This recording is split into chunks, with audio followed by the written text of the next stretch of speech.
Oceanographic Institution in the front row there. Hi, Chris. How you doing? Hi.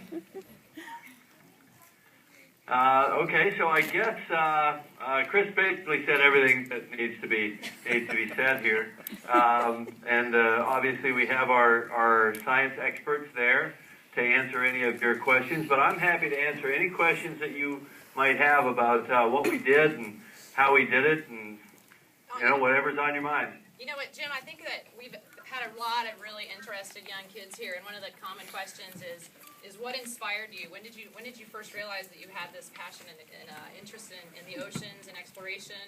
And what got you to that first thought 7-8 years ago when you began designing the Deep Sea Challenger? Sure, I think that's a natural question. When I was pretty young, let's say 10 years old in the mid-60s, there was so much going on in exploration at that time. There was the American space program. They were heading for the moon. There was Jacques Cousteau. If you guys don't know who that is, you should Google him. He was one of the pioneering explorers and filmmakers going underwater. And there were a number of other deep ocean programs happening then in the mid-60s.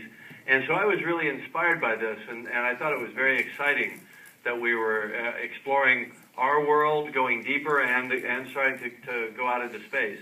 And part of it was because I had a big imagination. I was always drawing pictures and reading books, fantasy books and science fiction books and that sort of thing. And so it just seemed like a time when everything seemed possible. And I think that stuck with me through my whole life. Then later on in life, I started to scuba dive and explore the ocean myself, and then that led to a number of deep expeditions. First I went to the Titanic, then I went to the wreck of, then I went to Titanic again, then I went to the wreck of the Bismarck, which is even deeper, and then I went out on a number of expeditions to study hydrothermal vents, both in the Atlantic and the Pacific. So I wound up doing a lot of that work for real and coming in contact with a lot of deep ocean scientists. And so sometime, I think it was when we were out at the Bismarck wreck and we were diving down to 16,000 feet, it occurred to me that was, even though that was really deep and it was almost as deep as the subs that we were using could actually go, it occurred to us that was less than half as deep as the deepest places in the world, in these deep trenches. And so I started to think, what would it take to build a vehicle that could go to the deepest place?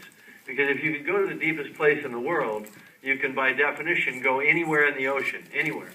And then you can explore everything.